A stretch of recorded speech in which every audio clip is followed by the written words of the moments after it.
Bem-vindos ao canal. Hoje eu vou falar para vocês sobre o livro Noites de Peste, de Orhan Pamuk. Essa é uma obra de 2021, foi lançada esse ano aqui no Brasil pela Companhia das Letras.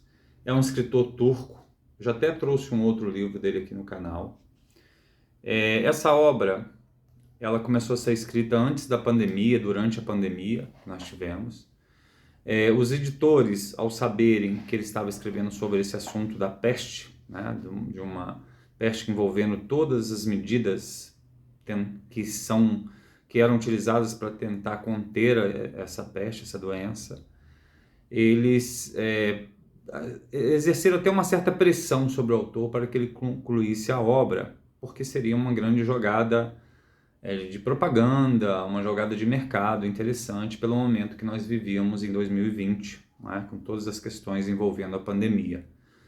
Mas enfim, ele acabou terminando a obra em 2021, aqui no Brasil só foi lançada esse ano, quer dizer, um pouco depois.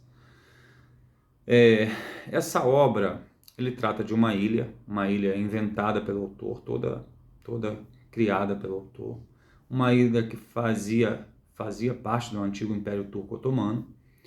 E aqui, assim, é um romance histórico.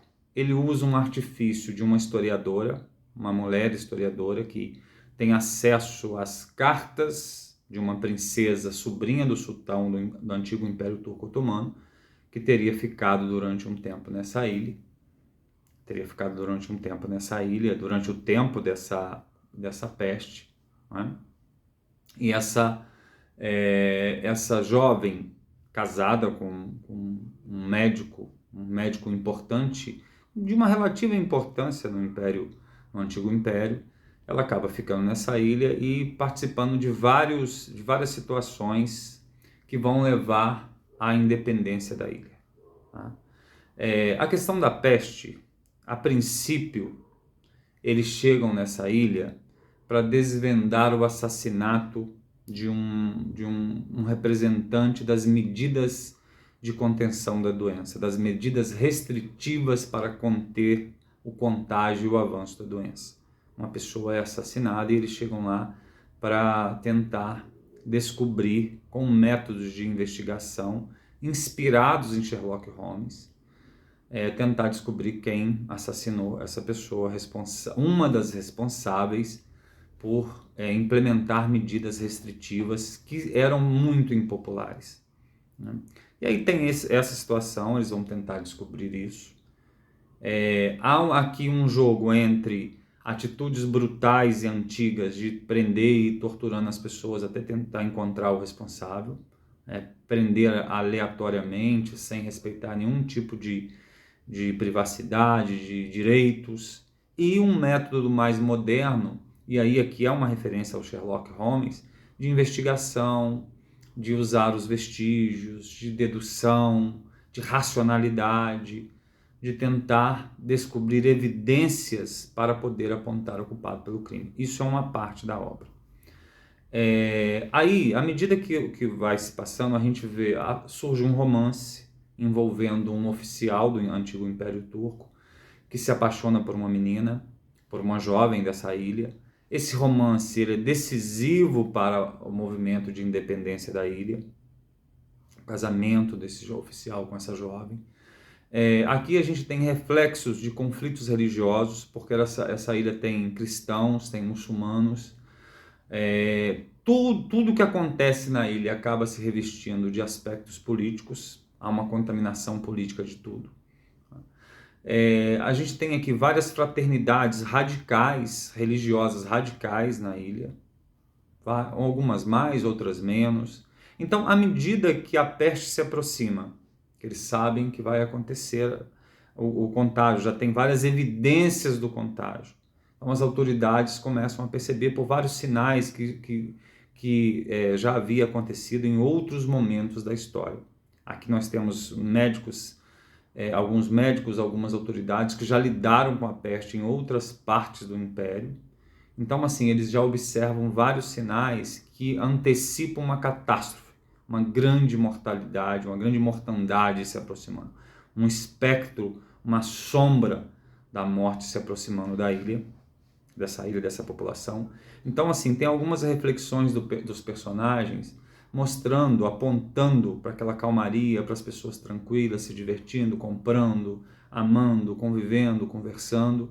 Mas alguns dos personagens, principalmente os mais competentes, eles ficam meio angustiados ao perceberem que aquilo tudo vai mudar da noite para o dia.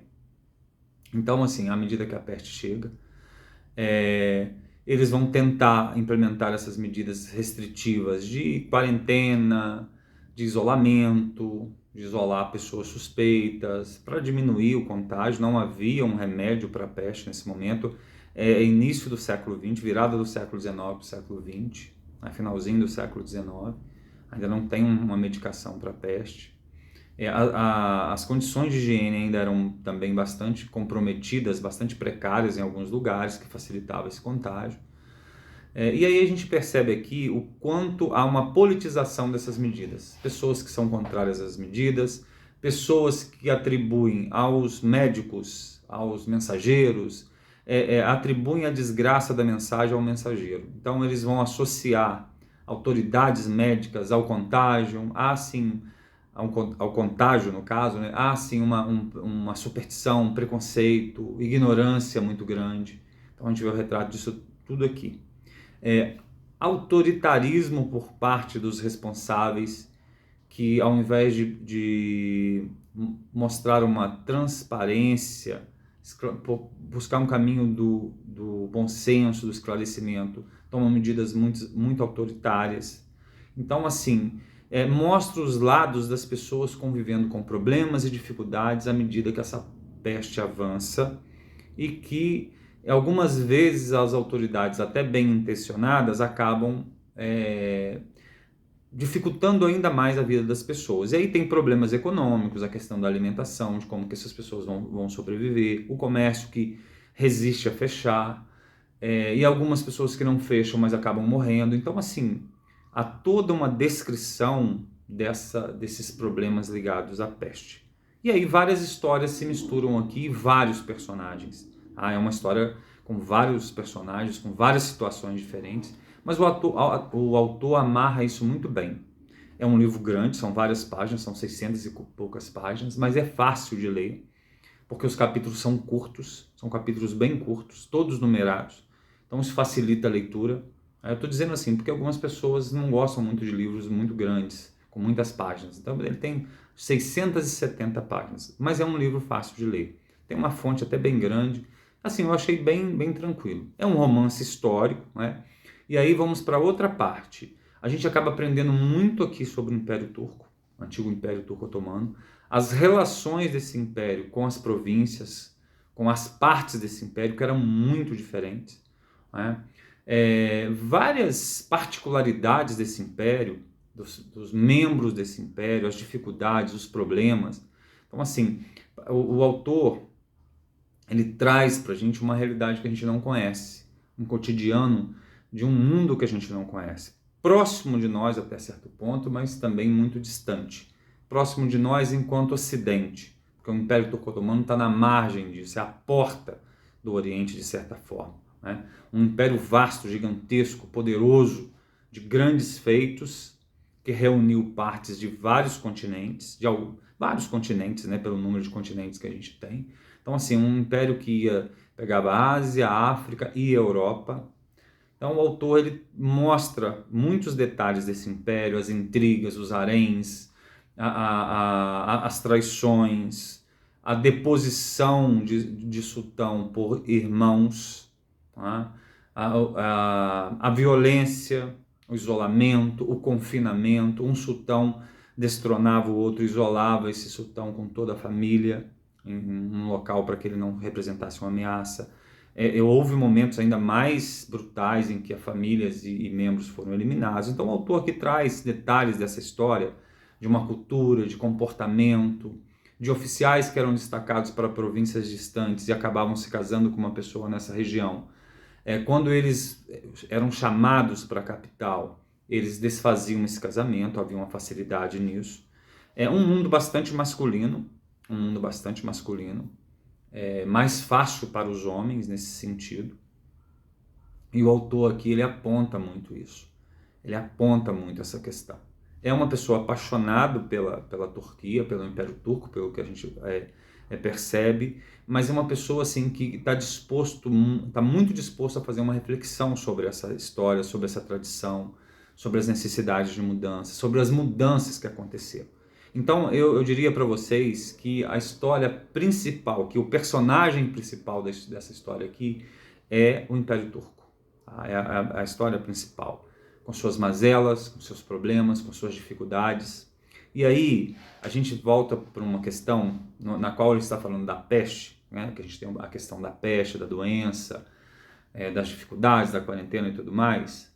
E o momento que ele trata essa história, o momento presente da história, embora ele faça várias viagens indo lá no passado do Antigo Império, mas vamos focar nesse momento em que acontece essa peste e tudo mais, é um momento em que o Império Turco-Otomano era chamado de o homem doente da Europa. Ele enfrentava várias dificuldades. Ele estava se despedaçando, ele estava se desmanchando. Havia uma percepção de que precisava de fazer reformas, mas ele não conseguia fazer essa reforma, esse homem doente da Europa. Esse império não conseguia se reformar. Havia uma defasagem tecnológica, uma defasagem de poder muito grande envolvendo esse império como algo obsoleto e os novos estados, o Estado-nação que se impunha. Esse império estava começando a se fragmentar, a se despedaçar. O que atrasava esse esfacelamento, essa fragmentação, era o acordo entre as potências, principalmente as potências europeias, que não decidiam exatamente quem ficaria com o quê. Mas havia sim um desmanche desse império. Ele era um anacronismo nesse momento. Ele não conseguia se reformar e era um anacronismo. Então ele estava se desmanchando. Uma ideia muito poderosa, ela é muito poderosa hoje e era muito poderosa nessa época, que era a força do nacionalismo. Um nacionalismo diferente nessa virada do século. No início do século XX, o nacionalismo ele tem uma particularidade um pouco diferente. No século XIX, o nacionalismo é uma força para aglutinar espaços, de construção de nações a partir de pedaços menores e você construir algo maior.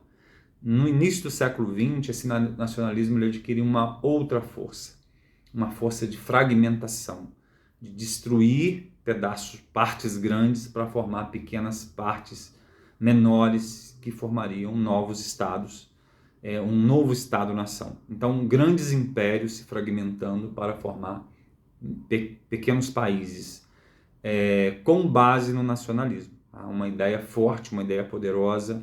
As ideias têm muita força, têm muita vida, têm muita capacidade de contágio, e essa ideia é um dos venenos que está inoculado no corpo desse homem doente da Europa e está consumindo ele. Então o autor fala muito disso aqui. Ele traz uma discussão, é uma discussão que continua presente na Turquia hoje, entre modernização, secularismo e radicalismo religioso. Um fanatismo religioso. Para mim é muito importante que o autor aqui ele aponta assim a importância da religião, a importância da política, a importância de várias dimensões da sociedade, da vida humana, mas que o grande problema é o fanatismo. Então, assim, a religião é uma coisa boa, o fanatismo é ruim. A política é uma coisa boa, mas o fanatismo é ruim. Então, eu vejo isso como muito, muito importante por parte do autor. Um dos personagens, que é o major que lidera a independência da ilha, ele tem um livro com os ideais franceses. Acho que é uma referência também muito importante por parte do autor. Esse livro era proibido no Império Turco-Otomano. Esse oficial ele sabe até dos riscos disso. Mas há uma referência aqui à questão da liberdade, da tolerância, de direitos civis que o Império não reconhecia ou tinha dificuldade em reconhecer. E o autor, essa obra é um grande libelo em nome disso. É uma grande defesa da liberdade, dos direitos, da tolerância, da convivência entre diferentes. O livro é uma defesa disso, do início ao fim. Para mim, é uma defesa disso. A defesa da igualdade entre homens e mulheres, principalmente na questão dos direitos, que não eram reconhecidos nessa sociedade da época, em poucas sociedades, algumas mais, outras menos, mas um reconhecimento de que todos têm os mesmos direitos. O autor ele faz uma defesa disso aqui. Assim, para mim isso é muito importante. Ele inclusive encerra a obra, a última frase da obra é: vida longa à liberdade. A liberdade de pensamento, a liberdade de expressão, né? Enfim, que as pessoas possam ser livres. E ele discute toda a história da Turquia, ou grande parte da história da Turquia, do Império Turco Otomano, nessa discussão sobre restrição da liberdade, modernização, secularização, secularização entendendo como separação de religião e Estado. Ele vê isso como muito importante. Então, assim, a obra tem esse aspecto para mim que me agradou muito. Eu acho assim um projeto intelectual de colocar aquilo que o autor acredita, mas sem sermão, de forma arte, puramente arte. A gente só vai apreendendo isso, captando isso aos poucos. Não tem aqui, não é aquela obra panfletária chata. Não, isso vai aparecendo de maneira muito tranquila.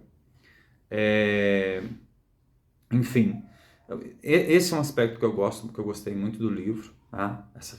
Esse aspecto da preocupação com a liberdade, da defesa da liberdade, dos direitos, e discutindo isso na história da Turquia.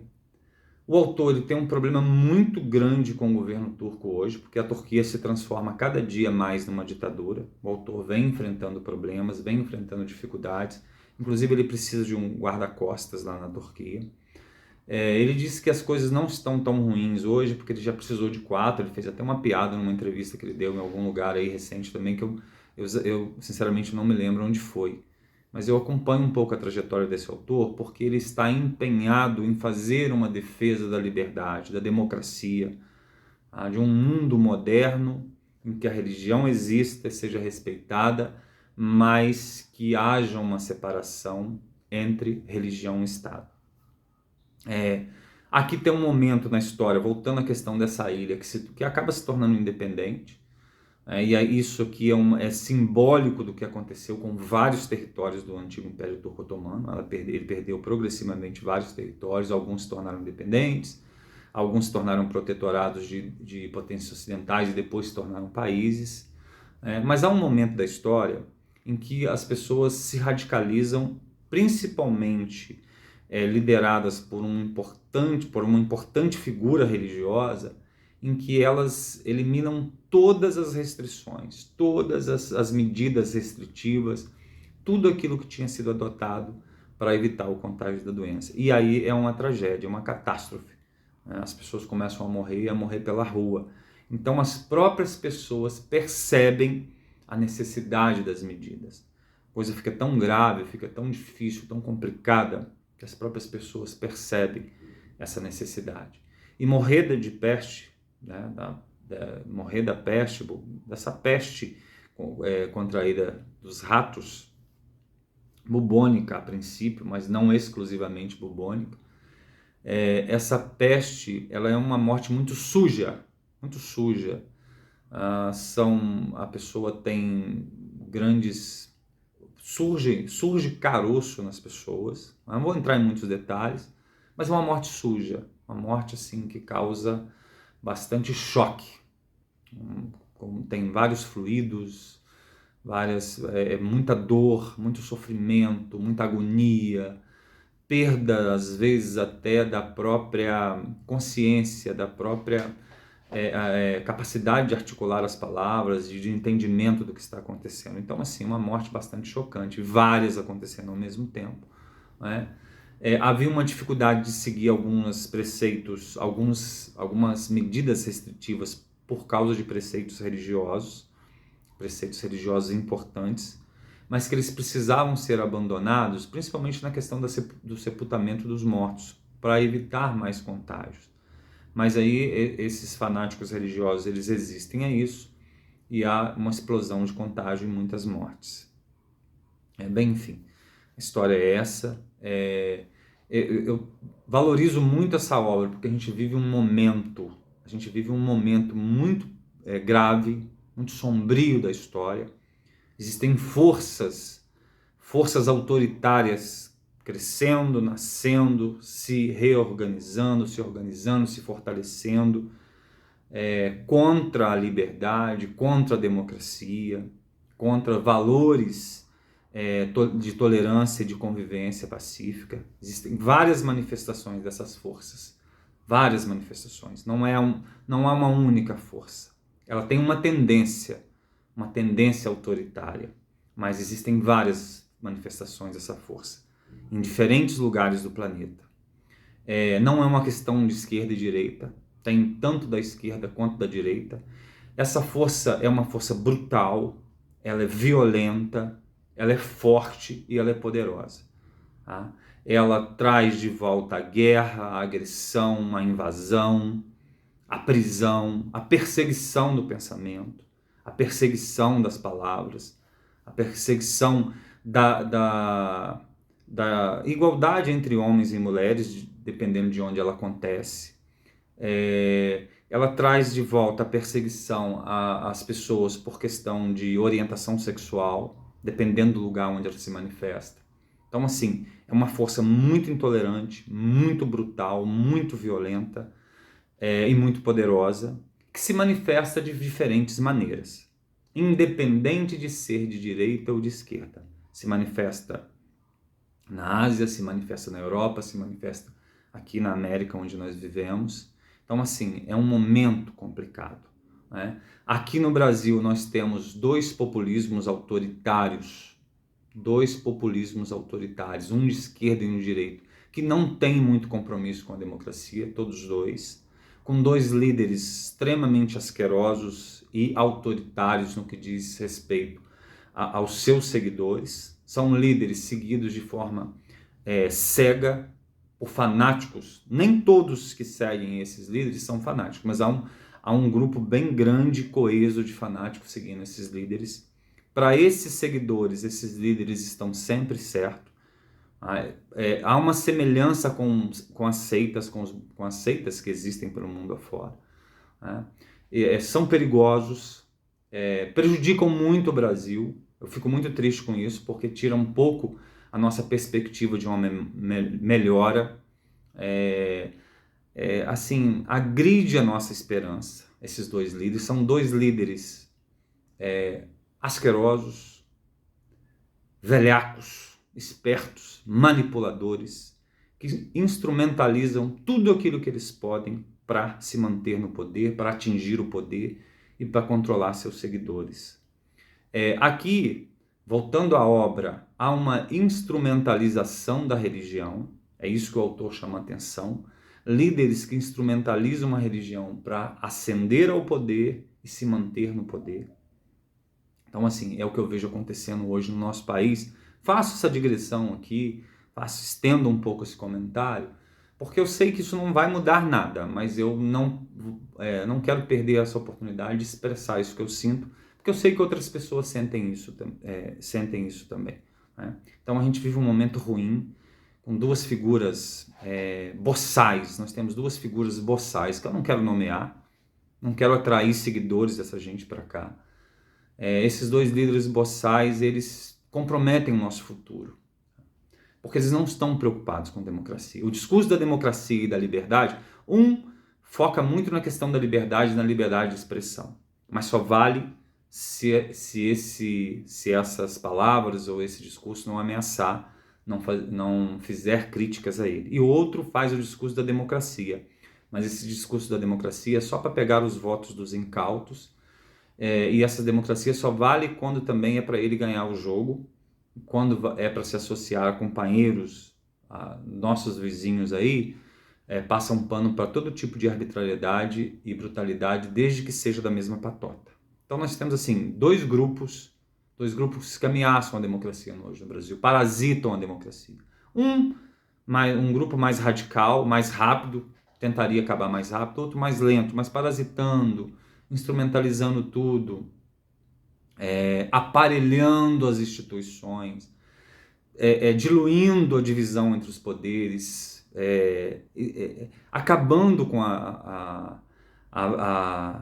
a efetividade dessa divisão, com conluios, com acordos, com dinheiro, com cargos. Então, assim, a gente que é brasileiro, nós estamos assistindo às elites de diferentes cores, né? As elites dos poderes, as elites das grandes empresas, se associarem para tirar cada centavo do nosso bolso, para bancar privilégios, bancar políticas equivocadas, e nós, pessoas comuns e simples, estamos carregando isso nas costas. Então o custo de vida para a gente fica muito difícil, as coisas ficam muito difíceis graças a essas pessoas. Sabe, eu vejo os converscotes, esses jantares, esses banquetes das altas autoridades no país, como se eles estivessem lá rindo na nossa cara de tudo aquilo que a gente paga, de tudo aquilo que a gente gasta,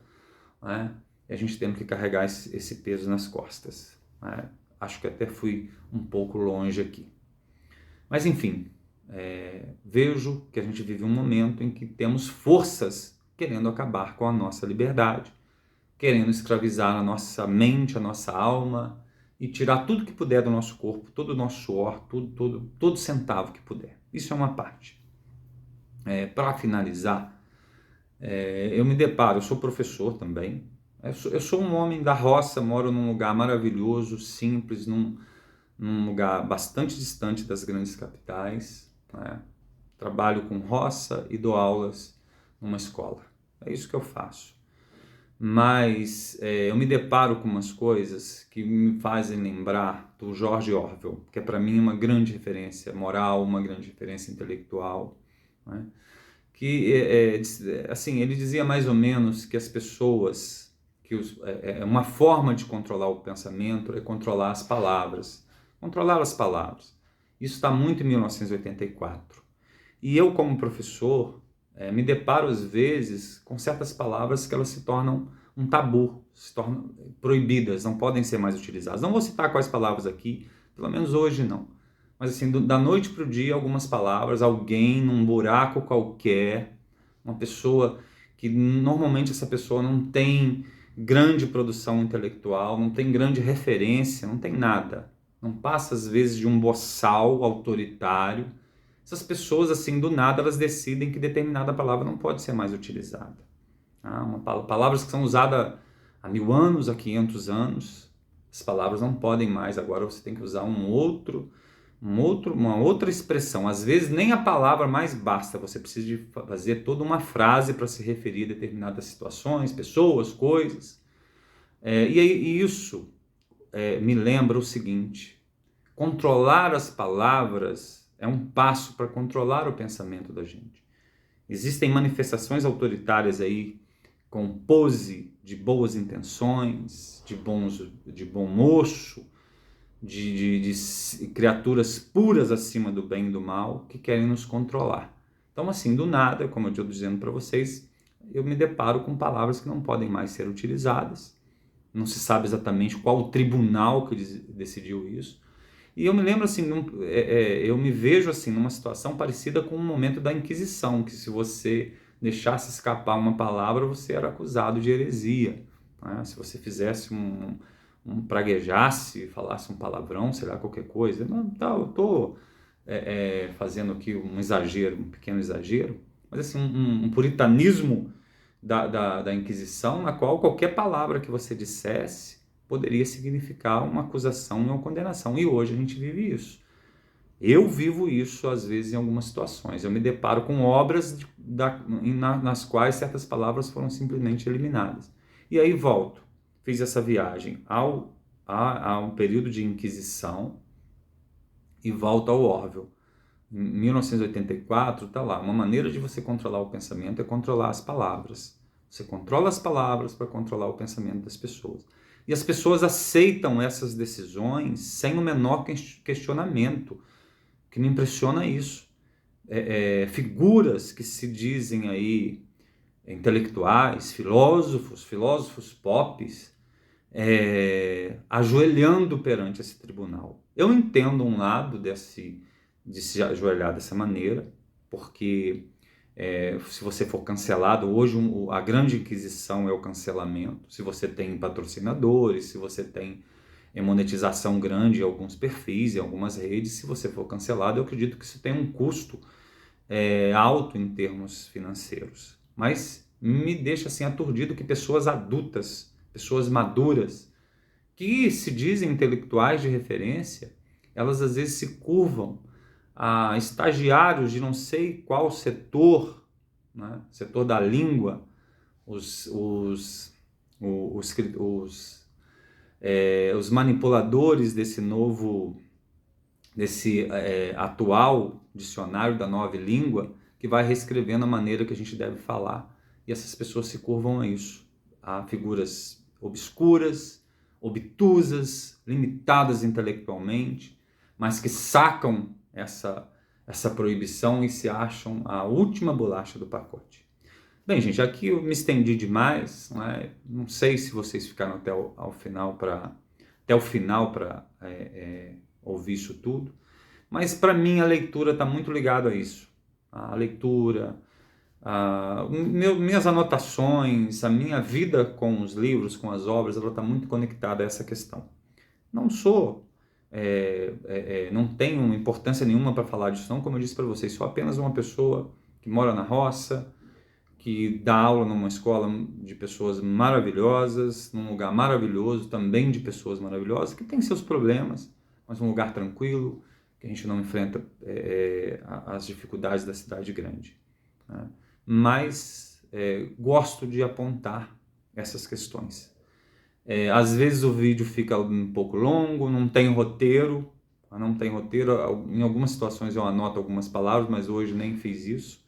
Estou novamente visitando meu filho aqui, hoje, agora num momento mais curto, né, uma visita mais curta, estou novamente visitando.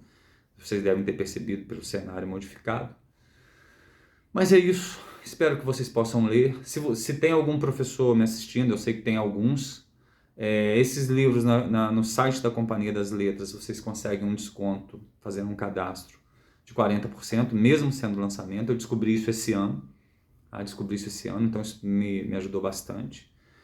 É isso, espero que vocês estejam lendo, que vocês continuem lendo, que vocês possam debater, possam discutir, possam conversar, que o debate seja sempre aberto, que o ambiente, principalmente de escola, que o ambiente de universidade, de faculdades, certas áreas, possa sempre ser aberto ao debate, à discussão. Eu vejo um fechamento do debate em algumas instituições, em algumas instâncias, em alguns lugares. Isso me entristece muito, né? E quanto mais ignorante, mais limitado intelectualmente, mais obtusa uma pessoa, mais arrogante, mais autoritária às vezes ela se torna. Enfim, que a gente possa superar isso e que esse momento ruim, esse momento grave possa ficar para trás, que seja só uma lembrança como de um sonho ruim, tá bom?